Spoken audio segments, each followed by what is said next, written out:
your larger idea, right? That why world should have this linkages.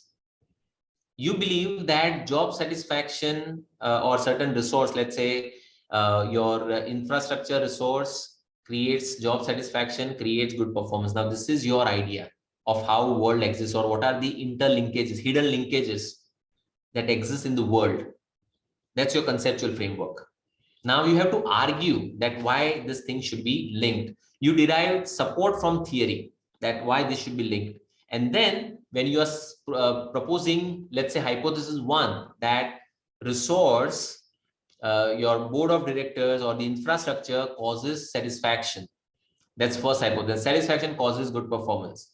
So you have to focus here on argumenting that why good infrastructure or good facilities in your institute enhances satisfaction, makes you satisfied as an employee. So you have to provide that argument, and in the process of making an argument, you also use the literature to support your arguments. Okay, then you go to hypothesis two. Hypothesis two, then you say satisfaction leads to performance. Then you again explain that why satisfaction should have anything to do with performance. You give again arguments and then provide support. All right. Yes. Okay. Yeah. So let's look at this, for example. So in this research, we started looking at this when demonetization was announced. Right? You remember that on 8th of November, almost 90% of the currency was scrapped. Look at the context, okay? What am I explaining? I'm explaining introduction. Yeah, I'm putting the context that why this research.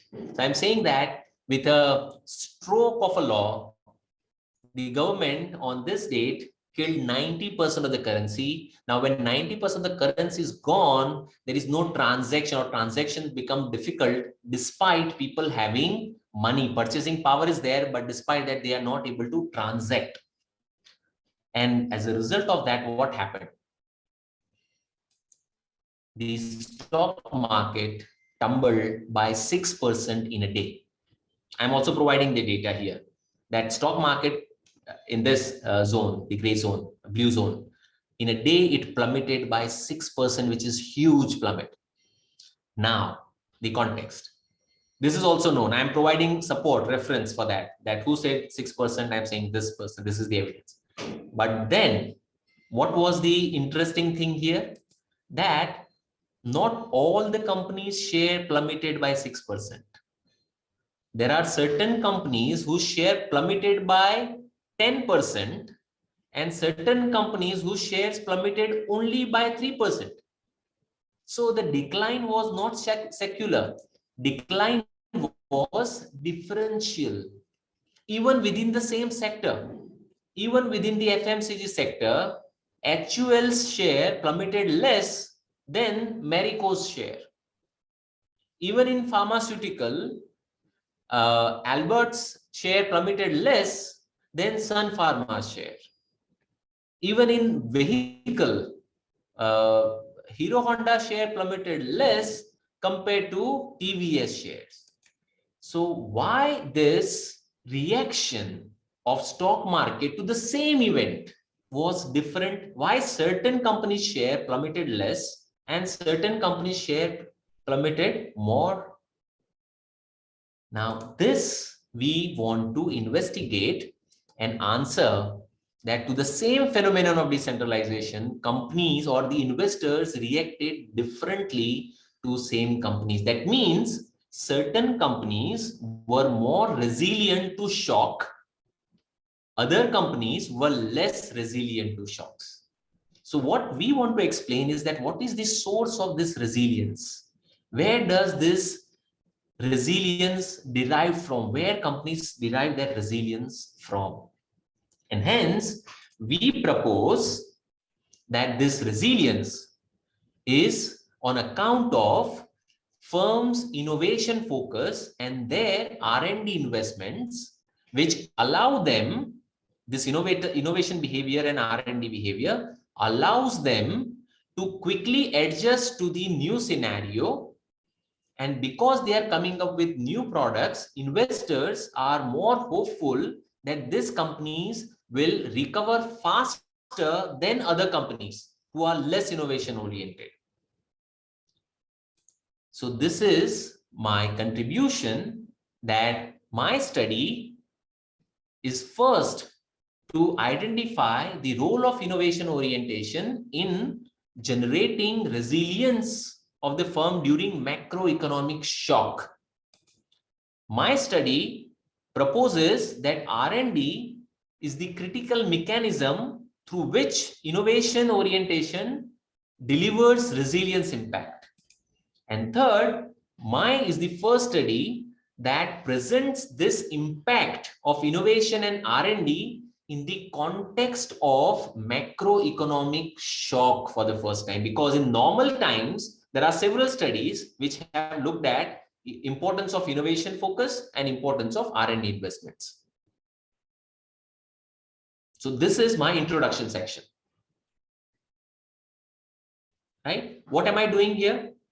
I am identifying an interesting phenomenon. I am identifying a problem, that why companies react or investors react differentially to companies in the same industry. And I am providing an explanation that I think this is the explanation and this is my contribution of the study. Now this forms my introduction section.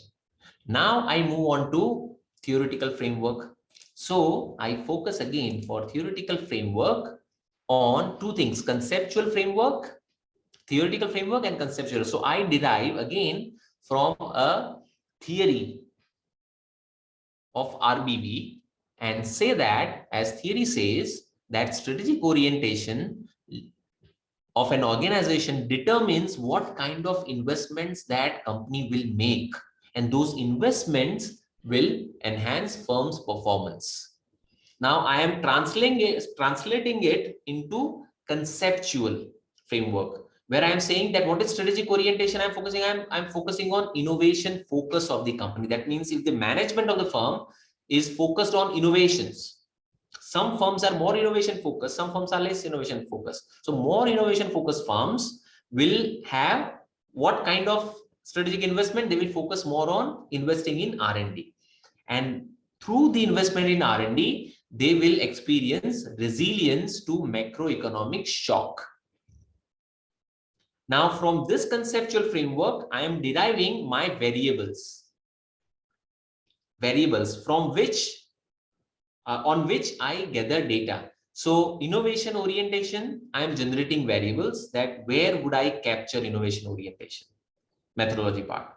I am looking at R&D intensity. Where am I going to, what kind of data do I need for R&D intensity? So I need R&D spend, I need total sales. A ratio of R&D to sales is my R&D intensity score. Similarly, innovation focus, how do I focus on operationalizing the variable? So what is the variable here? I look at the theme or discussion on innovation in the chairman's letter to shareholders. How many times they focus or talk about innovations in the letter to shareholders. So I use that as variable and create the variable there. And resilience. Now, how do I convert resilience into variables? So I define resilience as the plummet or the soft landing of the share on the day zero of the demonetization of the shock. That means what was the cumulative abnormal return of the shareholders on day zero.